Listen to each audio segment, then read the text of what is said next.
Cast സർട്ടിഫിക്കറ്റിന് അപേക്ഷിക്കാൻ വേണ്ട രേഖകൾ അല്ലെങ്കിൽ ഡോക്യുമെൻറ്റ്സ് എന്തൊക്കെ? എങ്ങനെയാണ് ജാതി സർട്ടിഫിക്കറ്റിന് അപേക്ഷിക്കേണ്ടത്?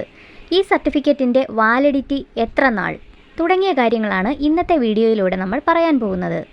ജാതി സർട്ടിഫിക്കറ്റ് ഉപയോഗിക്കുന്നതിന് മുൻപ് അത് കേരളത്തിൽ ഉപയോഗിക്കാനാണോ അതോ കേരളത്തിന് പുറത്ത് ഉപയോഗിക്കാനാണോ എന്നുകൂടി അറിയേണ്ടതുണ്ട്. കേരളത്തിനകത്തെ ആവശ്യത്തിന് വേണ്ടിയിട്ടാണ് നിങ്ങൾ ജാതി സർട്ടിഫിക്കറ്റ് എടുക്കുന്നതെങ്കിൽ അത് വില്ലേജ് ഓഫീസിൽ നിന്നുമാണ് ലഭിക്കേണ്ടത്.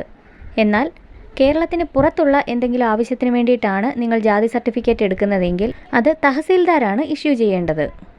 കേരളത്തിനകത്തുള്ള എന്തെങ്കിലും വിദ്യാഭ്യാസ ആവശ്യത്തിന് വേണ്ടിയിട്ടോ കേരള ഗവൺമെൻറ്റിൻ്റെ ആനുകൂല്യത്തിന് വേണ്ടിയിട്ടോ ഉള്ള സർട്ടിഫിക്കറ്റ് വില്ലേജ് ഓഫീസറാണ് ഇഷ്യൂ ചെയ്യുന്നത്. അതുപോലെ തന്നെ കേന്ദ്രീയ വിദ്യാലയത്തിലേക്കുള്ള സർട്ടിഫിക്കറ്റ്, കേന്ദ്ര ഗവൺമെൻറ്റിൻ്റെ ആനുകൂല്യത്തിന് വേണ്ടിയിട്ടുള്ള സർട്ടിഫിക്കറ്റ് തുടങ്ങിയവ തഹസീൽദാരാണ് ഇഷ്യൂ ചെയ്യുന്നത്.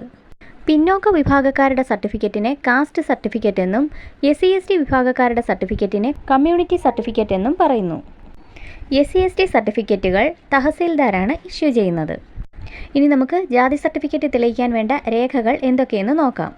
ആർക്കാണോ ജാതി സർട്ടിഫിക്കറ്റ് വേണ്ടത് ആ വ്യക്തിയുടെ SSLC അല്ലെങ്കിൽ സ്കൂൾ സർട്ടിഫിക്കറ്റ്, അതുപോലെ തന്നെ റേഷൻ കാർഡ്, ആധാർ കാർഡ് അല്ലെങ്കിൽ മറ്റേതെങ്കിലും ഐഡൻറ്റിറ്റി കാർഡ്, അദ്ദേഹത്തിൻ്റെ പിതാവിൻ്റെ സ്കൂൾ സർട്ടിഫിക്കറ്റ്. ഇനി കുട്ടികൾക്കാണെങ്കിൽ ആ കുട്ടിയുടെ ബർത്ത് സർട്ടിഫിക്കറ്റ്, പിന്നെ റേഷൻ കാർഡ്, ആധാർ കാർഡ്, ആ കുട്ടിയുടെ പിതാവിൻ്റെ സ്കൂൾ സർട്ടിഫിക്കറ്റ്. ഇത്രയും രേഖകളുമായി അക്ഷയ സെൻറ്റർ മുഖേന നിങ്ങൾക്ക് ജാതി സർട്ടിഫിക്കറ്റ് അഥവാ കാസ്റ്റ് സർട്ടിഫിക്കറ്റിന് അപ്ലൈ ചെയ്യാവുന്നതാണ്. അക്ഷയ സെൻറ്റർ ഈ അപേക്ഷ വില്ലേജ് ഓഫീസർക്ക് ഓൺലൈനിൽ അയക്കുകയും വില്ലേജ് ഓഫീസർ അത് വെരിഫൈ ചെയ്ത് അപ്രൂവ്ഡ് ആക്കി തിരിച്ച് അക്ഷയ സെൻറ്ററിലേക്ക് അയക്കുകയും ചെയ്യുന്നു.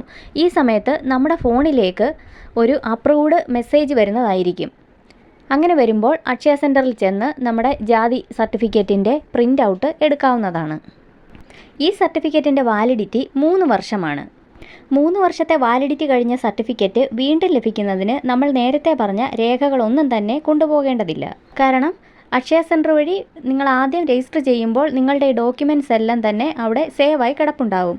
അക്ഷയ സെൻറ്ററിൽ ആദ്യം രജിസ്റ്റർ ചെയ്ത സമയത്ത് ഒരു രജിസ്ട്രേഷൻ നമ്പർ കിട്ടും. ആ നമ്പർ എവിടെയെങ്കിലും ഒന്ന് എഴുതി വെച്ചാൽ നന്നായിരിക്കും. അങ്ങനെയാണെങ്കിൽ പിന്നീട് വീണ്ടും ഈ രേഖകളെല്ലാം കൊണ്ടുപോകേണ്ട ആവശ്യമില്ല.